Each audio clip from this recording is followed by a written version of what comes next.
Hello and greetings. Welcome everyone, worldwide web on YouTube and BitChute and what else we got?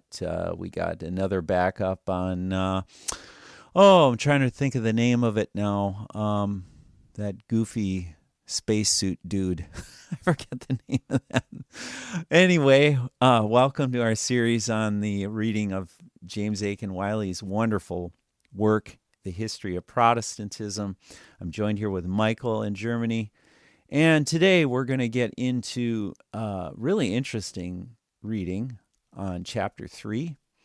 And this is from lutheranlibrary.org. And that's our friend Alec that runs that. And there's other books that have been read in the past by others online. And this reading and discussion, though, is a new topic that I think Michael and I have agreed to delve into because we go deep into some interesting items that we haven't really, I haven't really gone into much detail on before.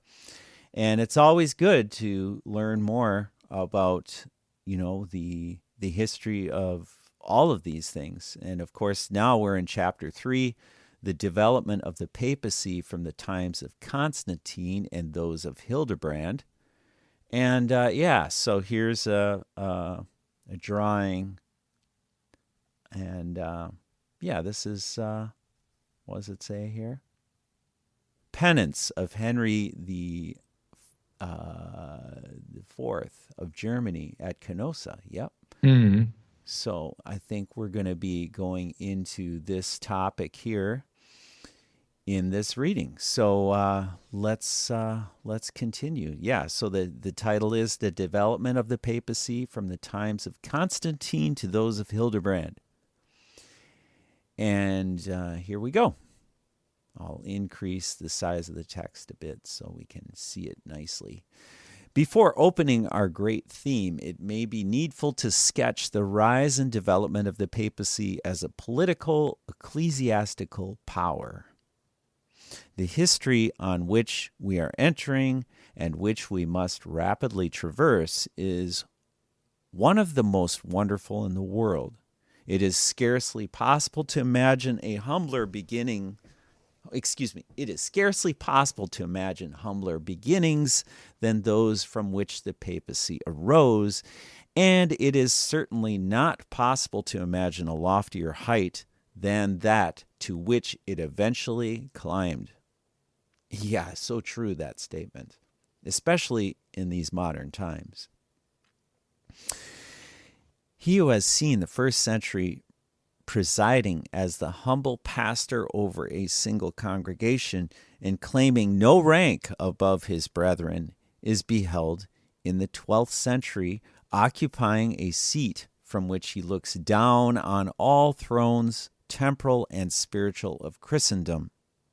How, we ask with amazement, was the papacy able to traverse the mighty space that divided the humble pastor from the mitred king? We traced in the foregoing chapter the decay of doctrine and matters within the church. Among the causes which contributed to the exaltation of the papacy, this declension may be ranked as fundamental, seeing it opened the door for other deteriorating influences and mightily favored their operation. Instead of, quote, reaching forth to what was before, unquote, the Christian church permitted herself to be overtaken by the spirit of the ages that lay behind her. There came an aftergrowth of Jewish ritualism, of Greek philosophy, and of pagan ceremonialism and idolatry, and as the consequence of this threefold action, the clergy began to be gradually changed, as already mentioned, from the quote-unquote teaching ministry to a quote-unquote sacrificing priesthood. This made them no longer ministers or servants of their fellow Christians. They took the position of a caste, claiming to be superior to the laity, invested with mysterious powers, the channels of grace, and the mediators with God. Now, interesting, this word right here, if we note it, caste. And I don't know if many are familiar with the caste, but I looked it up, and I just thought I'd mention it quick for those that aren't, okay? Because I'm not too familiar with these terms either. A caste is a fixed social group into which an individual is born with a particular system of social stratisfaction, a caste system. Within such a system, individuals are expected to marry exclusively within the same caste, follow lifestyles often linked to a particular occupation, hold a ritual status observed within a hierarchy, and interact with others based on cultural notions of exclusion, with certain castes considered as either more pure or more polluted than others. Yeah, Michael, I just seem to think about, growing up in the church I grew up and the way things were in the old ways. And, it was a very strict system. And we were taught in the strict system. And then all of a sudden, bam! Completely shattered. Welcome to modern life. It's a quagmire. Anyway, I just had to leave a little comment there. Michael, do you have anything on that? Not yet. I'm looking it up from the subject that you're talking about. I'm just reading it in the meantime so that I can have some, I hope, some valuable comments soon. Okay, great. So yeah, this made them no longer ministers or servants of their fellow Christians. Yes, ministers and servants of the gospel too, I suppose.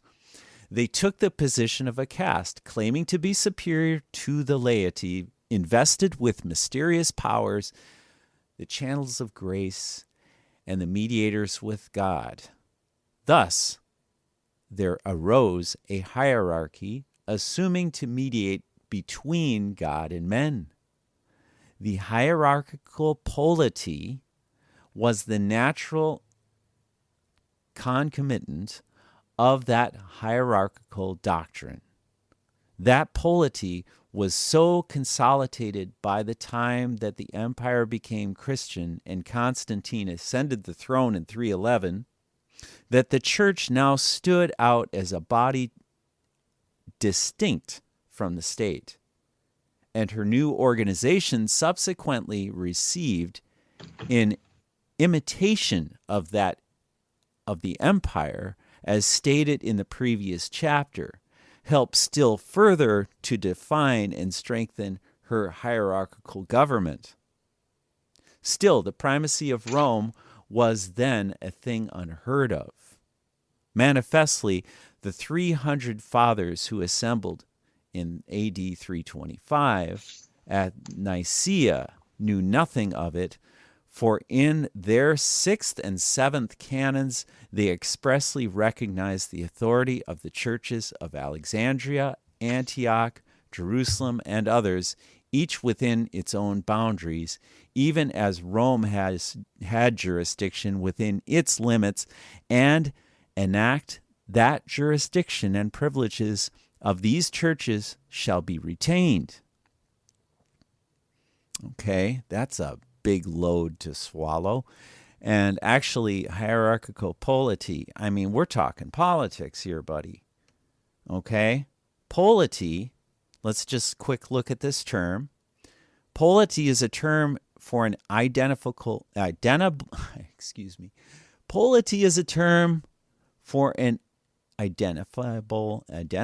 political entity defined as a group of people with a collective identity who are organized by some form of institutionalized social relations and have a capacity to mobilize resources.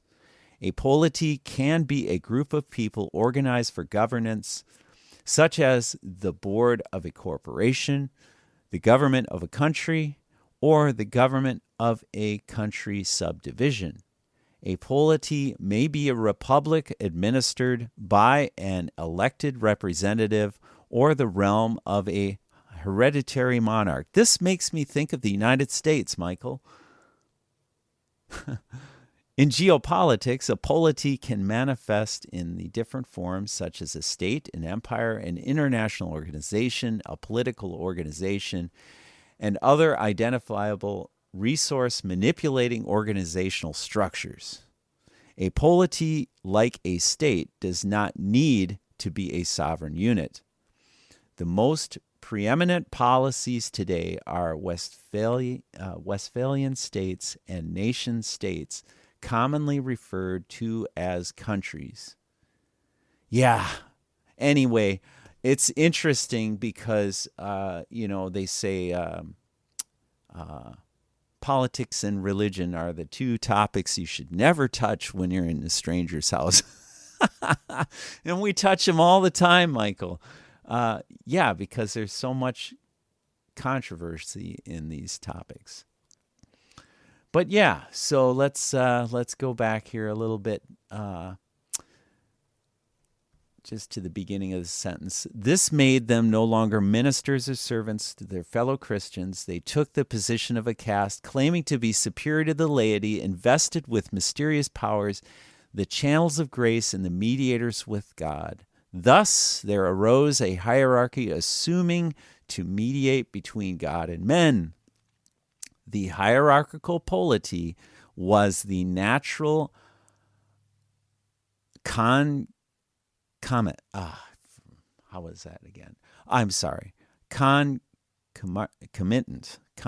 of the hierarchical doctrine.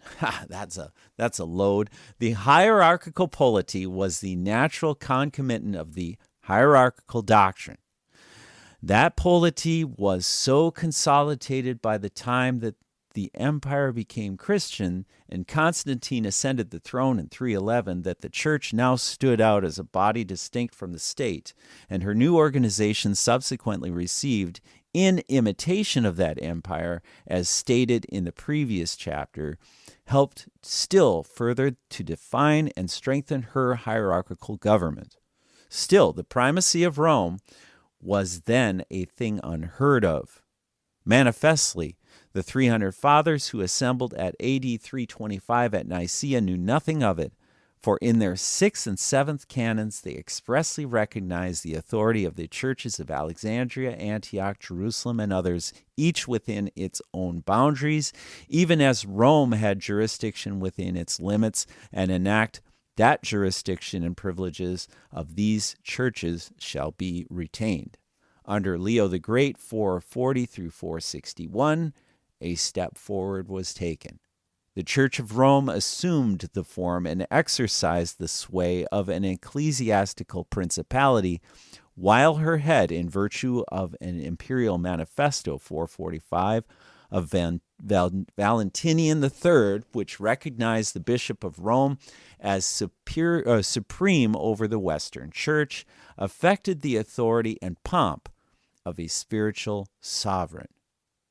Still further, the ascent of the Bishop of Rome to the supremacy was silently yet powerfully aided by that mysterious and subtle influence which appeared to be indigenous to the soil on which his chair was placed. In an age when rank of the city determined the rank of its pastor, it was natural that the Bishop of Rome should hold something of that preeminence among the clergy which Rome held among cities. Gradually, the reverence and awe with which men had regarded the old mistress of the world began to gather round the person and the chair of her bishop. It was an age of factions and strifes, and the eyes of the contending parties naturally turned to the pastor of the Tiber. They craved his advice, or they submitted their differences to his judgment. These applications the Roman bishop was careful to register as acknowledgments of his superiority, and on fitting occasions, he was not forgetful to make them the basis of new and higher claims. The Latin race, yes, the ancient Roman race, moreover, retained the practical habits for which it had so long been renowned. And while the Easterners, giving way to their speculative genius, were expending their energies in controversy, the Western Church was steadily pursuing her onward path and skillfully availing herself of everything that could tend to enhance her influence and extend her jurisdiction. The removal of the seat of Empire of Rome to that the splendid city on the Bosphorus, Constantinople, which the emperor had built with becoming magnificence for his residence, also tended to enhance the power of the papal chair. It removed from the side of the pope a functionary by whom he was eclipsed, and left him the first person in the old capital of the world. The emperor had departed, but the prestige of the old city, the fruit of countless victories and of ages of dominion, had not departed. The contest, which had been going on for some time among the 5 great patriarchates,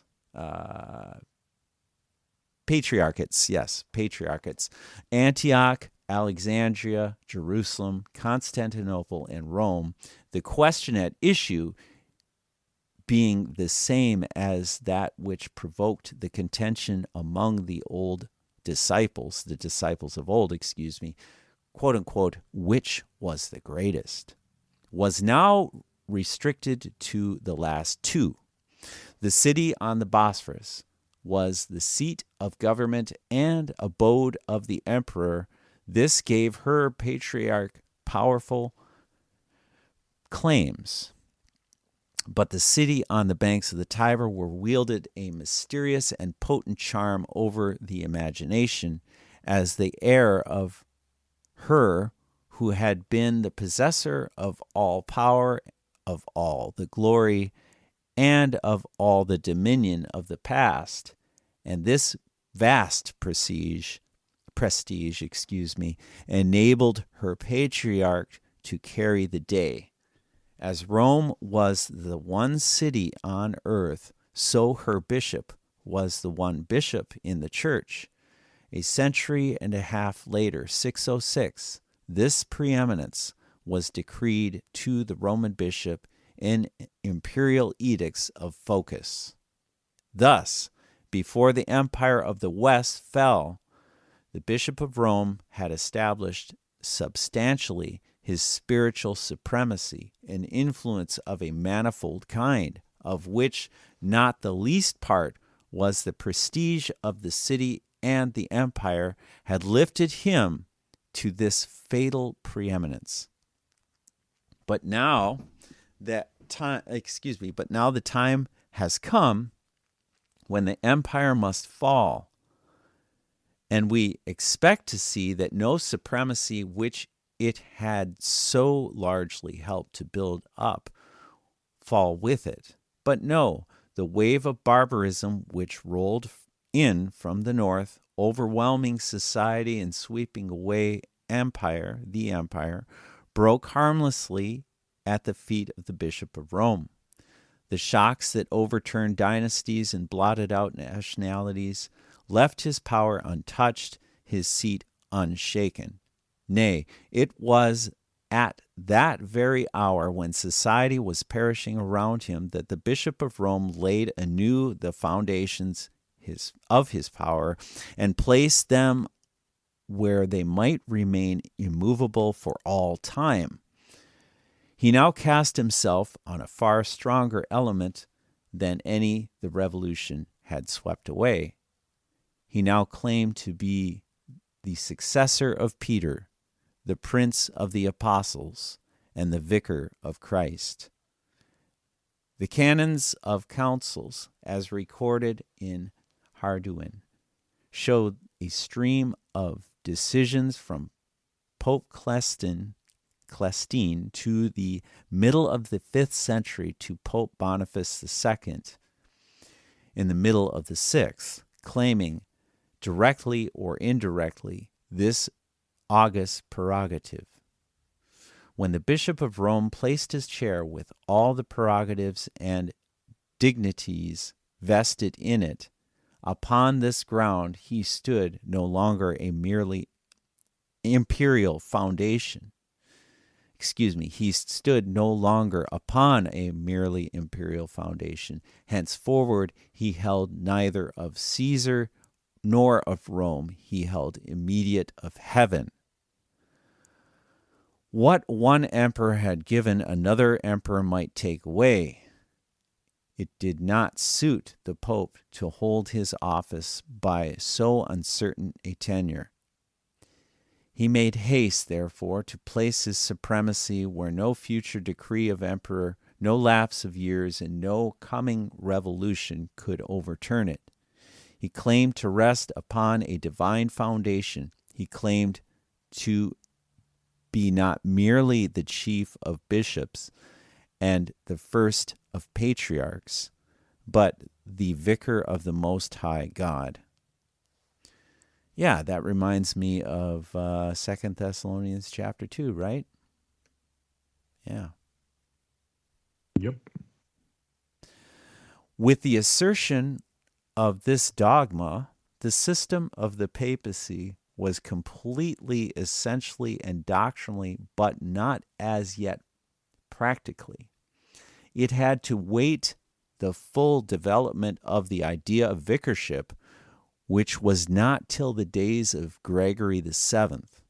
But here we have the embryonic seed, the vicarship, namely out of which the vast structure of the papacy has sprung. This it is that plants at the center of the system a pseudo-divine jurisdiction and places the Pope above all bishops with their flocks, above kings, or above king with their subjects. This it is that gives the Pope 2 swords. This it is that gives him 3 crowns. The day when this dogma was proclaimed was the true birth of, the true birthday of popedom. The Bishop of Rome had till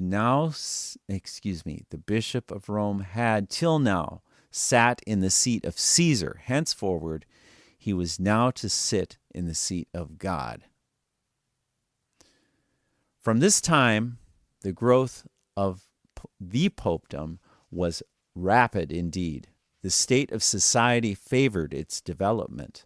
Night had descended upon the world from the north, and in the universal barbarism, the more prodigious and pretensions were, the more likely they were to find both belief and submission. The Goths, on arriving in their new settlements, beheld a religion which was served by magnificent cathedrals, imposing rituals, and wealthy and powerful prelates, presided over by a chief priest in who reputed sanctity and ghostly authority they found again in their own chief druid. These rude warriors, who had overturned the throne of the Caesars, bowed down before the chair of the popes. The evangelization of these tribes was a task of easy accomplishment. The quote-unquote Catholic faith, which they began to exchange for their paganism or Arianism, consisted chiefly in their being able to recite the names of the objects of their worship, which they were left to adore with much the same rituals as they had practice in their native forests. They did not much concern themselves with the study of Christian doctrine or the practice of Christian virtue. The age furnished but few manuals of the one and still fewer models of the other. The first of the Gothic princes to enter the Roman communion was Clovis, king of the Franks, in fulfillment of a vow which he had made on the field of the Tolbiac. I can't pronounce that. I don't know. I probably butchered it. The Tolbiac, where he vanquished the Elemni. Clovis was baptized in the Cathedral of Reims, 496, with very circumstance of solemnity which could impress a sense of the awfulness of the rife on the minds of its rude proselytes. 3,000 of his warlike subjects were baptized along with him. The Pope styled him, quote, the eldest son of the church, unquote, a title which was regularly adopted by all subsequent kings of France. When Clovis ascended from the baptismal font, he was the only as well as the eldest son of the church, for he alone of all the new chiefs that now governed the West had as yet submitted to the baptismal rite. The threshold once crossed, others were not slow to follow. In the next century, the 6th, the Burgundians of the southern Gaul, the Visigoths of Spain, the Sivui of Portugal, and the Anglo-Saxons of Britain entered the Pale of Rome.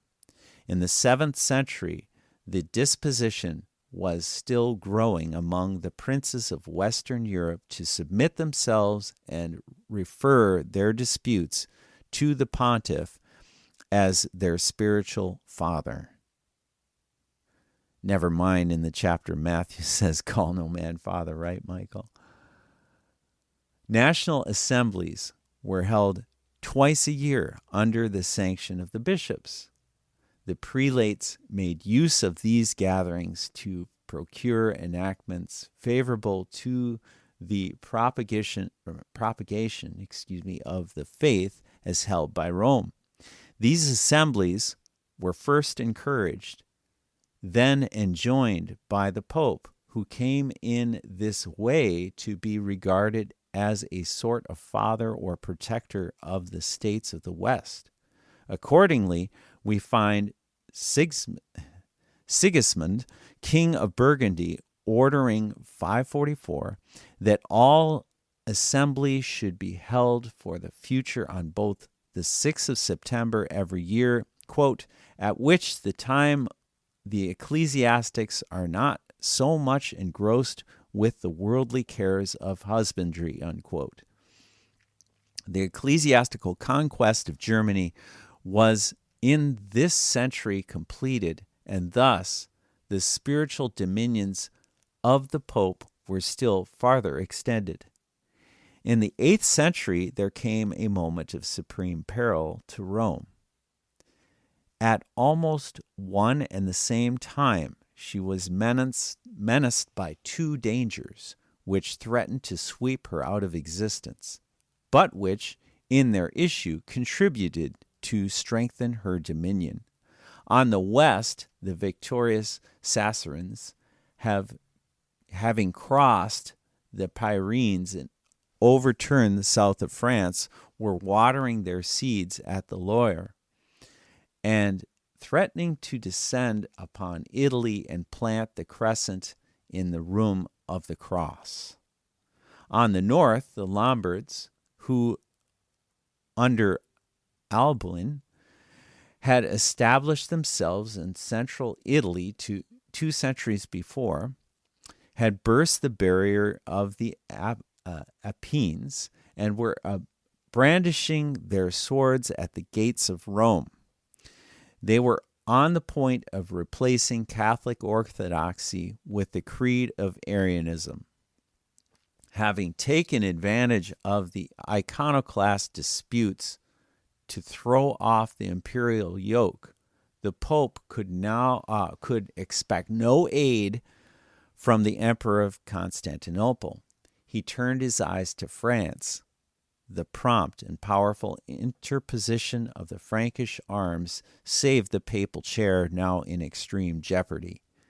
The intrepid Charles Martel drove back the Saracens, 732, and Pepin, the mayor of the palace, son of Charles Martel, who had just seized the throne and needed the papal sanction to color his usurpation, with equal promptitude, hastened to the Pope's help, Stephen II, against the Lombards in 754.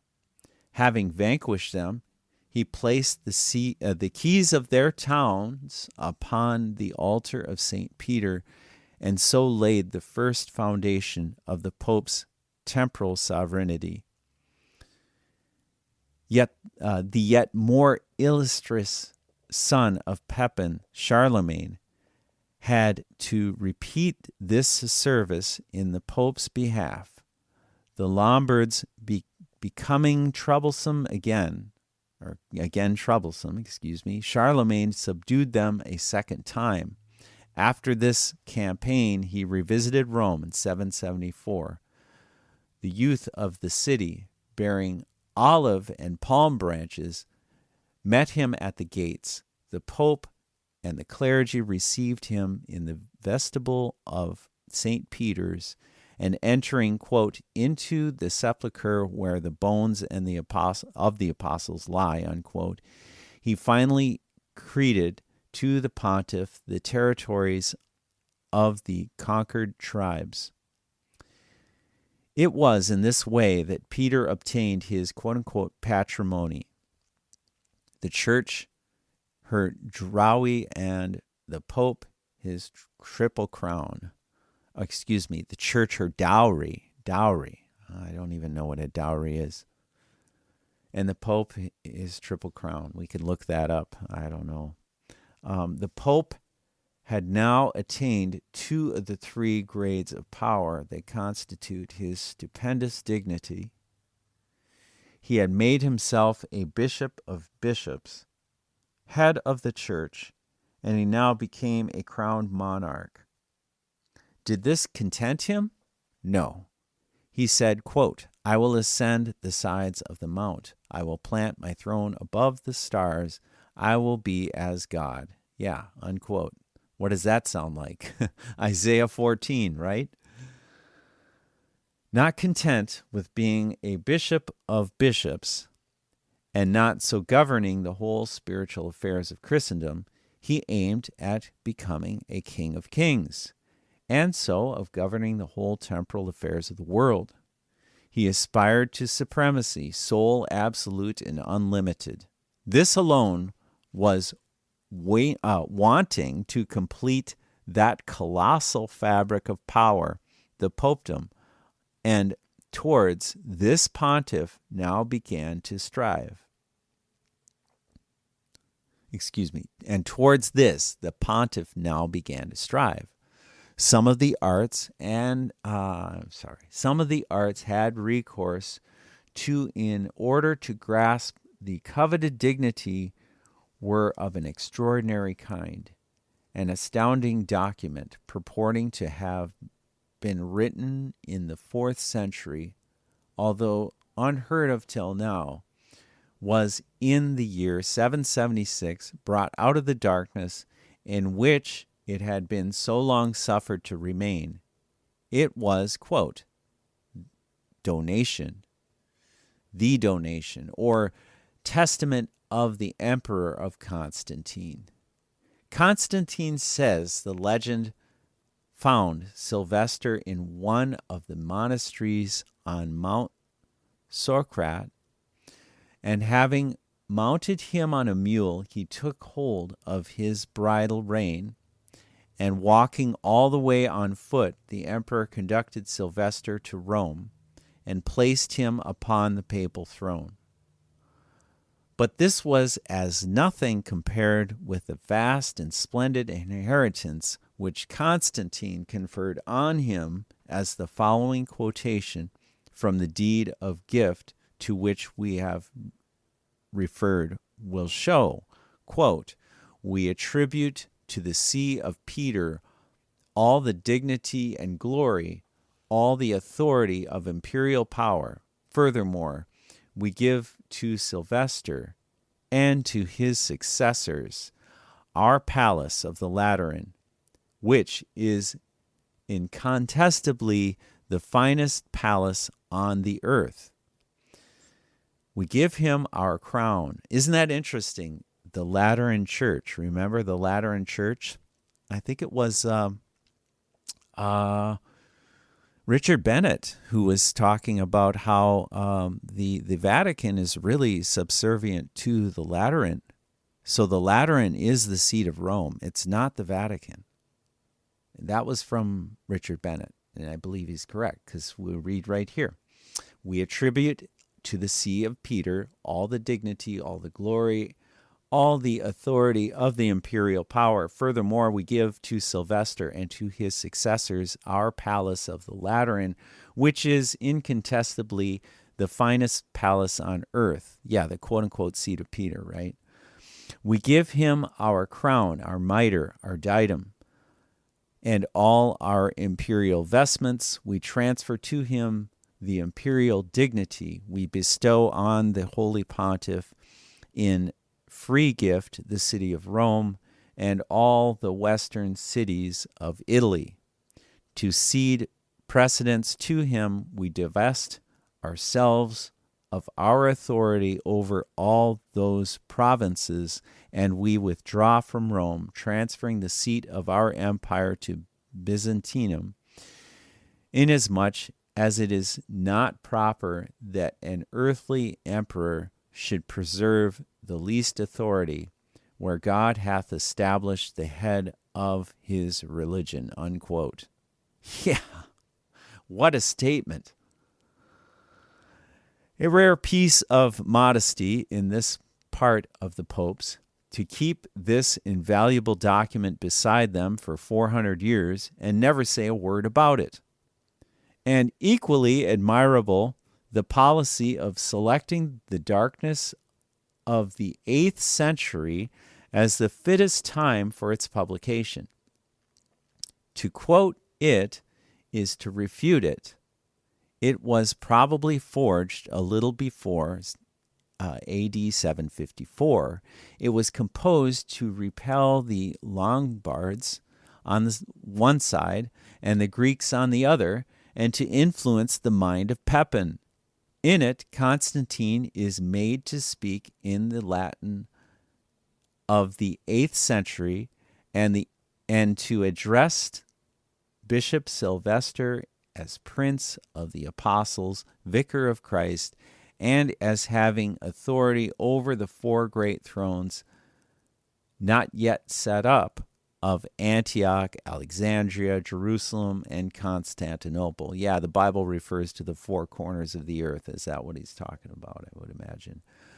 It was probably written by a priest of the Lateran Church and gained its object, that is, it led Pepin to bestow on the Pope the exarchate of Ravenna, with 20 towns to furnish oil for the lamps in the Roman churches. During more than 600 years, Rome impressively cited this deed of gift, inserted it in her codes, permitted none to question its genuineness, and burned those who refused to believe in it. At the first dawn of light, in the 16th century, sufficed to discover the cheat. In the following century, another document of like extraordinary character was given to the world, we refer to the quote-unquote decretals of Isidore, unquote. These were concocted about the year 845. They profess to be a collection of the letters, rescripts, and bulls of early pastors of the Church of Rome. These names: Anacletus, Clement, and others down to Sylvester, the very men to whom who the term quote-unquote rescript and quote-unquote bull were unknown. The burden of this compilation was the pontifical supremacy which it affirmed had existed from the first age. It was the clumsiest but the most successful of all the forgeries which have emanated from what the Greeks have reproachfully termed, quote, the native home of inventions and falsifications of documents, unquote. The writer who professed to be living in the first century painted the Church of Rome in the magnificence which she attained only in the 9th, and made the pastors of the first age speak in the pompous words of the popes of the Middle Ages, abounding in absurdities, contradictions, and anachronisms. It affords a measure of the intelligence of the age that accepted it to be authentic. Yes, it was eagerly laid hold of by Nicholas I to pomp up and extend the fabric of his power. His successors made it the arsenals from which they drew their weapons of attack against both bishops and kings. It became the foundation of the canon law, and continues to be so, although there is not now a popish writer who does not acknowledge it to be a piece of imposture. Quote unquote, never, says Father de Rignon, quote, was there seen a forgery so audacious, so extensive, so solemn, so preserving, unquote. Yet the discovery of the fraud has not shaken the system. The learned Dupin supposes that these decretals were fabricated by Benedict, a deacon of Mainz, who was the first to publish them, and that to give them greater currency, he prefixed them the name of Isidore, a bishop who flourished in Seville in the 7th century. Quote, without the Isidore or pseudo-Isidore, says Janus, quote, there could have been no Gregory VII. The Isidorian forgeries were the broad foundation which the Gregorians built upon, unquote. All the while, the papacy was working on another line for the emancipation of its chief from interference and control, whether on the side of the people or on the side of the kings. In early times, the bishops were elected by the people. By and by, they became to be elected by the clergy with consent of the people, but gradually the people were excluded from all share in the matter, first in the Eastern Church, then in the Western, although traces of popular election are found in Milan so late as the 17th century. The election of the Bishop of Rome in early times was in no way different from that of other bishops. That is, he was chosen by the people. Next, the consent of the emperor came to be necessary to the validity of the popular choice. Then, the emperor alone elected by the pope. Next, the cardinals claimed a voice in the matter. they elected and presented the object of their choice to the emperor for confirmation. Last of all, the cardinals took the business entirely into their own hands. Thus, gradually was the way paved for the full emancipation and absolute supremacy of the popedom. And that reads, that's the end of the reading for chapter 3. And we will continue in chapter 4 next time.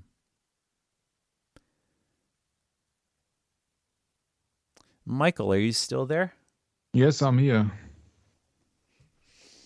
Yeah, quite a chapter. Yes, I'm very sorry that it was a German bishop who has made that forgery of the pseudo-Isidorian decretals. Mm-hmm. Mm-hmm. Yeah. And yeah, there was so much going on here in Germany because they were actually then occupied by the Romans. Especially there is a German river called the Rhine River, which actually set the border, if I remember correctly, between the Holy Roman Empire and all these states or counties that they could not suppress.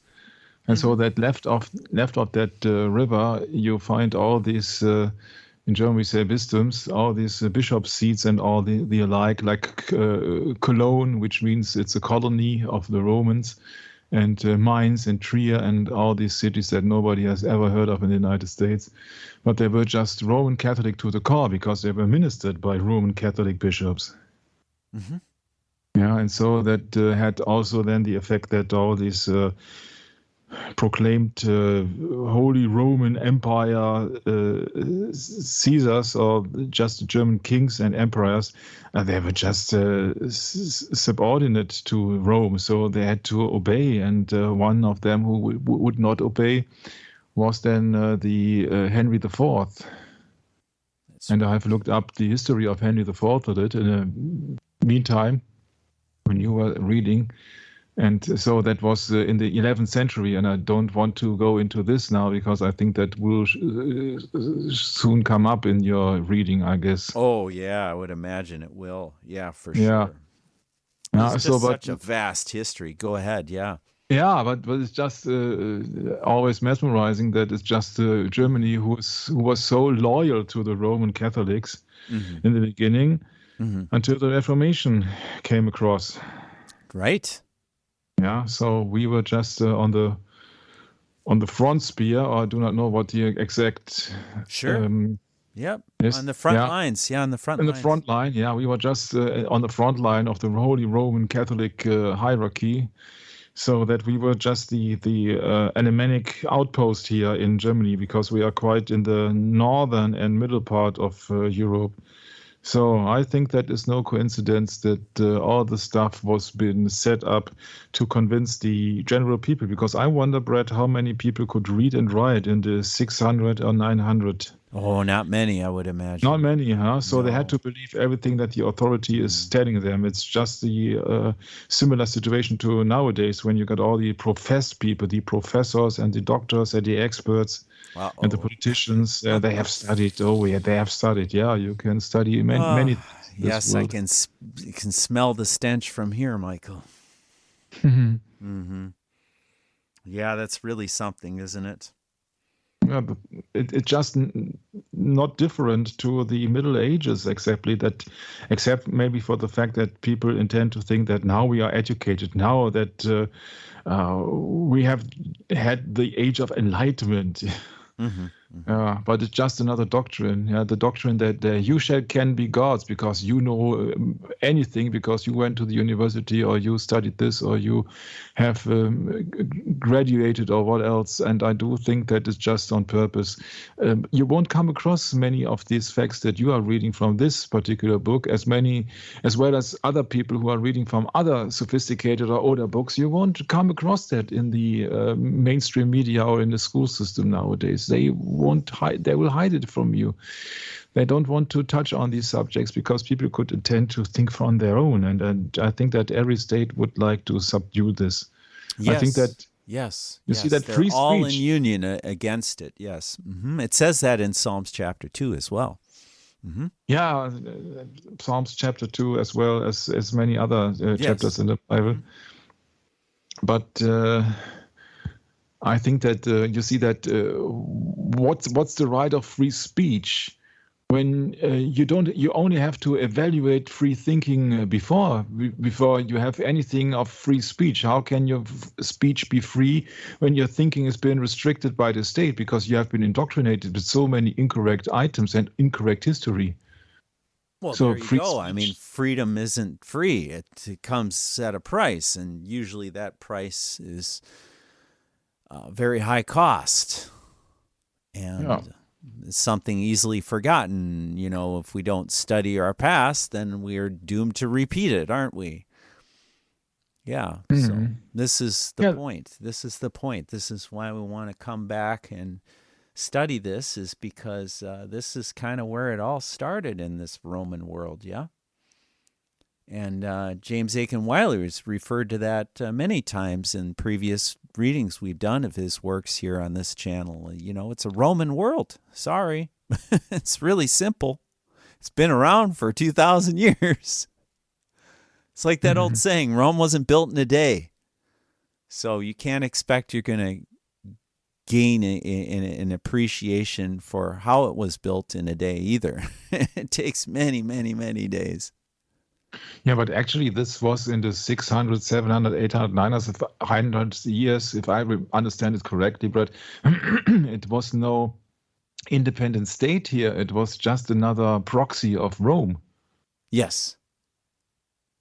And I think that this what people in the school system do not realize, that they were just having authority behalf of the Pope of Rome, and not because there would be independent rulers or they have been elected from the people. You see, in the Middle Ages, also the people would have never guessed that there was a possibility to ask the regular John Doe about what he wants, but it was just a hierarchical system, and it was just from top to bottom down government.